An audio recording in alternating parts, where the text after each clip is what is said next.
না, তাহলে আপনারা ধরেই নেন যে নির্বাচনের আগে আরও মানুষ এরকম মারা যাবে এবং আপনারাই সেই রাস্তা তৈরি করে দিয়ে যাচ্ছেন এটা বলে যেটা তো বিচ্ছিন্ন ঘটনা। তাহলে এরপরে আমরা প্রস্তুত থাকি যে আমার আরও কোন ভাই বা কোন বোন মরবে, এরপরে এরকম করে জানাজা হবে, এরকম করে আপনারা আসবেন, আপনারা চলে যাবেন। আমাদের চাও না এই বিচার। ভাই যেটা সবসময় বলছে, ভাই বলছে না যে আমি মারা গেলে অন্তত আমার ন্যায় বিচারটা আপনারা করে দিয়ে যায়, তো আমরা কি ন্যায় বিচারটা করতে পারবো কিনা? কারণ ওই তো হাদির বিকল্প তো হাদি একাই, ওই আওয়াজ কেউ তুলবে না, এখানে সবাই ট্রেন বসে দিয়ে ব্যস্ত। আপনি দেখছেন বিএনপির কারোরিয়া তাদের মতো করে দিতে, বিএনপি কি দিচ্ছে? বিএনপি যে তাদের তরফ থেকে যে একটা দিচ্ছে, যে প্রেস লিস্ট দিচ্ছে তাদের ওখান থেকে, এটা কি দিচ্ছে?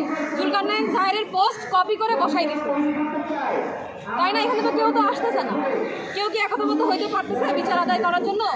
তো আমরা বিচার আদায় করবো কীভাবে? আপনারা এটা বলেন। আপনি যে আমাকে জিজ্ঞেস করতেছেন এটা বলেন যে আমরা আমাদের ছিল না, আলটিমেটাম ছিল না, এই যে নির্লজ্জ স্বরাষ্ট্র উপদেশের ইয়া ছিল না, ও সততা করছে, করে নাই। আইন উপদেশটা কি করতেছে?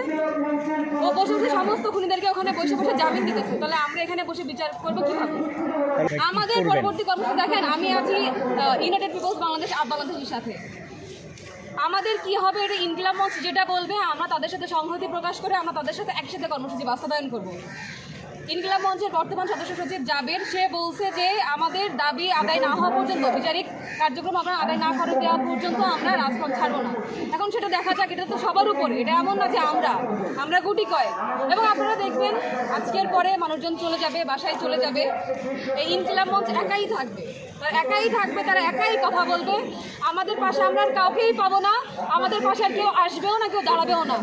এখনো লিস্ট করে কি হবে তারা, যে এরপরে next target Hasnat, next target অমুক তমুক, তার মানে কি সব তো একইভাবেই আছে। আর যেই খুনি যে চলে গেল জুলকারনাইন সাহেব, সে বলতেছে যে খুনি ছবি দিচ্ছে, সে ওখানে বসে বলতেছে যে আসামে চলে গেছে, অমুক জায়গায় চলে গেছে, তো ধরতে পারেন নাই কেন?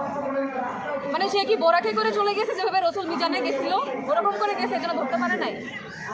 মানে এটা কি বলতেছে? মানে এটা কি এমন ভাবে যে আমি এখানে বসে দিচ্ছি, নাকি সে ইন্ডিয়ার এজেন্ডা বাস্তবায়ন করতেছে?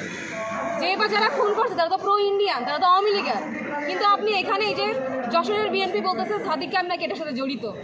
মানে যে দেশে আমরা জাতি একতাবদ্ধ হইতে পারি না, এখানে আমরা বিচারও বা মানে আদায় করবো কিভাবে? এই প্রশ্ন তো তাদের করা উচিত। আপনি যান বিএনপির মহাসচিবকে যে বলেন যে আমার বিচার লাগবে, তারা আসছে রাস্তায়, তারা তো নামে নাই।